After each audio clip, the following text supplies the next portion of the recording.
Hey there, interwebs, and welcome back to How Fascinating. Because producing one episode a week is a bit much for my sanity, I decided to dial it down to once a month, but this month you're getting two. That's because today is a special day. Today is Inauguration Day, and I want to talk about presidents.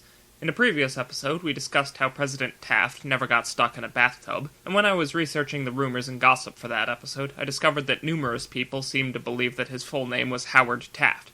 It wasn't. Taft's first name was William, and Howard was his middle name. And that's what this episode is going to be all about. Presidential middle names. It's a bit oddly specific, I know, but in case you haven't noticed, this whole series frequently veers into the esoteric. Let's start out with an easy one. What was Ulysses Grant's middle name? How about just the middle initial? If you said S, you're mistaken. Sort of. Grant's middle initial was U, because Ulysses was his middle name. No, his full name was not Ulysses Grant. He was born Hiram Ulysses Grant, but was better known by his middle name since childhood. I actually have not one but two friends who do the same. So, if Ulysses was his middle name, then where did the S come from, and what did it stand for?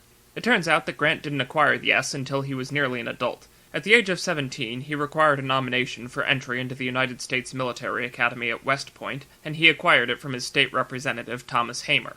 Hamer, however, had never met Hiram Grant before and basically screwed up the forms, referring to the young man as U.S. Grant. One source, published 4.5 decades later, claims that the erroneous S stood for Sidney, but another alleges that it came from his mother's maiden name, Simpson.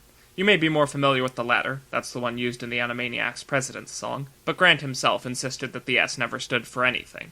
Nevertheless, he adopted the name Ulysses S. Grant upon graduation. Strangely, U.S. Grant would not be the only U.S. president with the middle initial S, which stood for both nothing and two different names simultaneously. 68 years after Grant left the office, the position of POTUS would be filled by Harry S. Truman. His middle initial, or rather his full middle name, is just S. It isn't short for any longer name, but it does pay homage to both of his grandfathers, Anderson Shipp Truman and Solomon Young. Also, Harry isn't short for Harold in this case. He was named after his maternal uncle, Harrison Harry Young.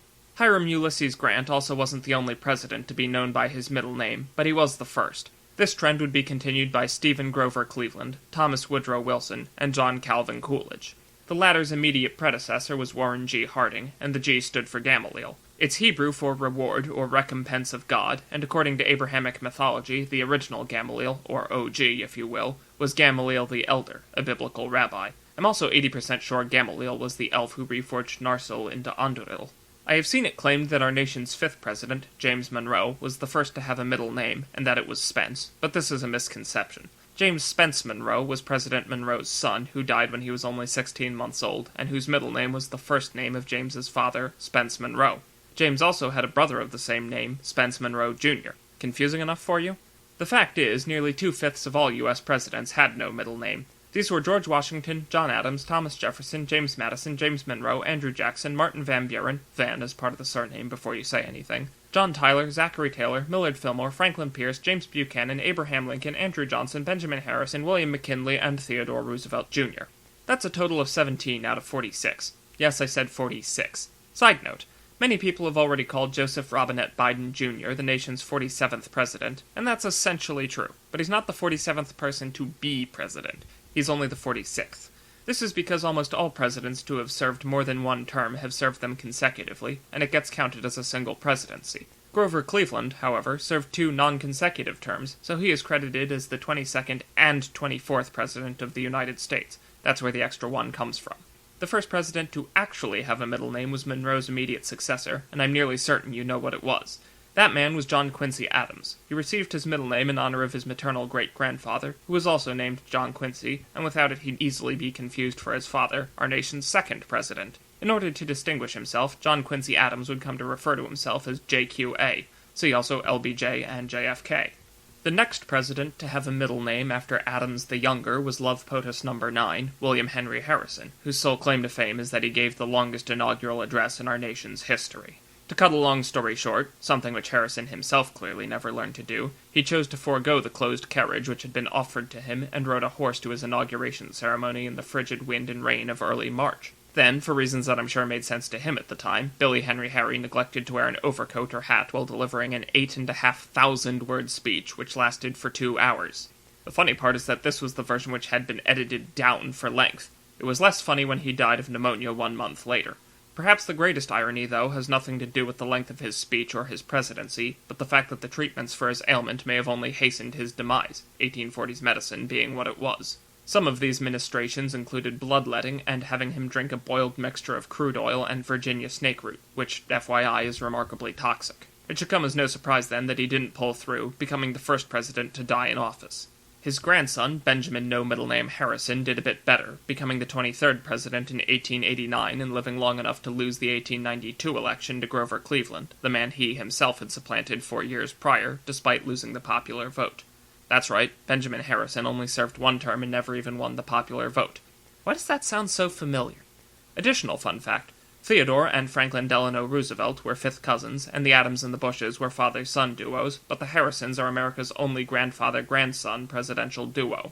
Speaking of presidential grandsons, Harrison the Elder's successor, John Middle Nameless Tyler, has been dubbed the accidental president due to his precursor's untimely demise, and until relatively recently, he still had 2 living grandsons. Sadly, Lyon Gardner Tyler Jr. passed away in September of last year, but Harrison Ruffin Tyler is still with us. Our third trinimus president and 11th overall was James K. Polk, and although you rarely hear his name sans middle initial, you mightn't know that the K stood for his mother's maiden name, Knox, as in Fort, not School of Hard. This same middle name would also be given to the eldest daughter of his successor, Zachary the space intentionally left blank Taylor, which led to her being nicknamed Knoxie Taylor. K is also rumored to be the middle initial of Franklin Pierce, but no official documents support this claim. It's possible that there's been some confusion with his brother, Benjamin Kendrick Pierce, who was named for their mother, Anna Kendrick. No, not that one. Both Rutherford Burchard Hayes and Ronald Wilson Reagan would also use their mother's maiden names as their middle names, and Millard Fillmore was named for his mother as well, but he had no middle name. His mother was Phoebe Millard. This means his entire name was just his parents' last names put together, and I suddenly feel better about my hyphenated surname. Also, shout out to Sophia Burchard, who raised young Rutherford and his older siblings largely on her own, since he was a posthumous child and she never remarried. Anyone who saw the previous episode will hopefully remember that the term refers to a child born after the father's death. Such was also the case for Andrew Old Hickory Jackson and Bill Clinton, something I didn't know about the latter until I began research for this video. Bill was born William Jefferson Blythe III. He only acquired the surname Clinton after his mother remarried, and that's probably for the best, since his biological father was still married to his third wife when he married his fourth, Bill's mother, making the marriage illegal. The Clinton presidency was flanked on both sides by George Bush, but unlike Grover Cleveland, these were 2 different Bushes. First came George Herbert Walker Bush, and more recently was George Walker or W. Bush. Another president frequently mentioned with middle initial is Chester A. Arthur, who took office after his predecessor and Hayes' successor, James Abram Garfield, was assassinated just over 6 months into his first term. Arthur's first name came from Chester Abel, the family physician who helped to deliver him, but his middle name, Allen, paid homage to his paternal grandfather. Now, raise your hand if you remember the 2008 election. Do you remember how Obama's rivals tried to claim that he was born in Kenya and thus ineligible to become president?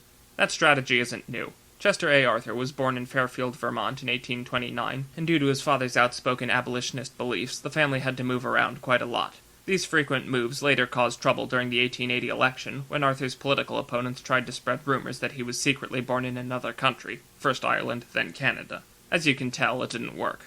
Also, when Obama was first elected, I found myself wondering how he'd come to be known in common parlance. Would he be referred to by his last name, like Washington? His first name, like Honest Abe? His entire name, Barack Hussein Obama, like John Quincy Adams? An entirely distinct nickname, like Ike Eisenhower? Just his initials, like FDR? Or just his middle initial, like W? Spoiler alert, it was the first one. I'd like to pause here to point something out. You may not consider 1876 to 1901 to be a particularly notable period of American history, but if you just look at the presidency during that time, it is absolutely wacky. This was a relatively short 25-year period that saw 9 different presidencies. Even if each of them only lasted 1 term, that should still take 36 years, or at least 34, since it starts near the end of Grant's tenure. Let's look at it blow by blow. The year is 1876. Grant is approaching the end of his 2nd term, and he shocks everyone by declining to run for a 3rd. Remember, this was before presidential term limits. Congressman James Blaine emerges as the frontrunner for the Republican nomination, but it goes to Rutherford B. Hayes instead. His Democratic opponent is Samuel J. Tilden, and the election is an absolute shitfight. On November 11th, 3 days after Election Day, Tilden has 184 electoral votes and needs 185 to win.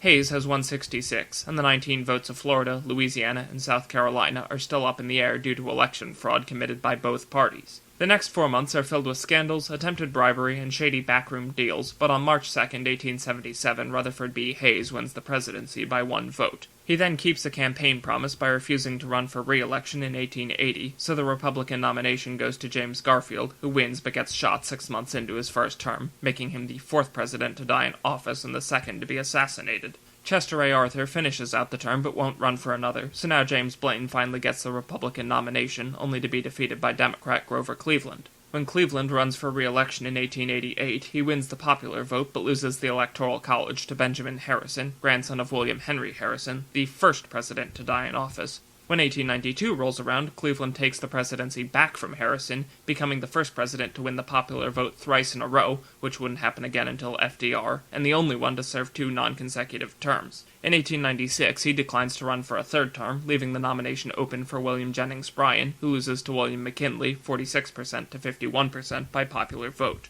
The 1900 election would again see Bryan run against McKinley and lose once more by nearly the same amount. This time, however, Teddy Roosevelt is McKinley's running mate. You see, due to his ruffling of feathers as governor of New York, state Republican leaders pressured McKinley into accepting TR as his VP, since the vice presidency is a trivial and powerless office that would remove Roosevelt from state-level politics. This plan backfires in 1901, when less than a year after his re-election, McKinley is assassinated by wannabe anarchist Leon Czolgosz, and Theodore Roosevelt suddenly becomes the most powerful man in the country. And that is what I call the chief of state shuffle.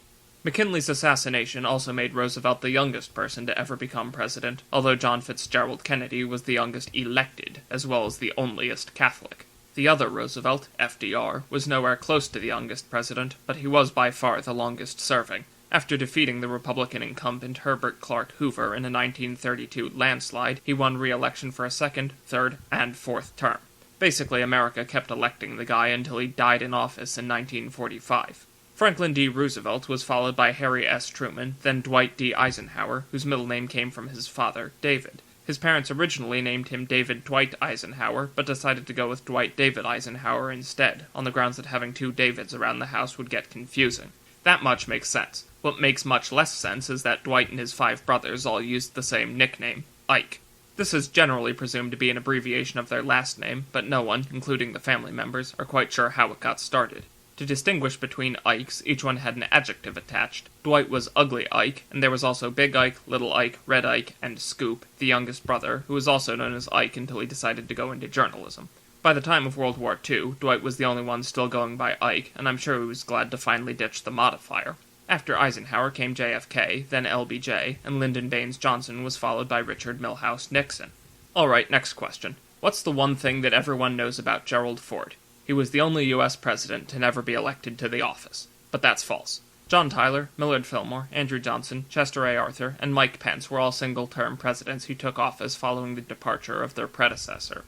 What sets Ford apart is that the others were all elected to the position of vice president. Ford was only appointed to the position by Nixon after Spiro Agnew resigned in disgrace. 9 months later, Nixon was on the brink of impeachment and resigned too, becoming the first president to do so. This made Ford the only person to serve as both vice president and president without being elected to either office. He then lost re-election in 1976 to Jimmy Carter, full name James Earl Carter Jr., making his 895-day-long presidency the shortest of any president who did not die in office, at least until Michael Richard Pence, and the rest is history, or at the very least, pub trivia.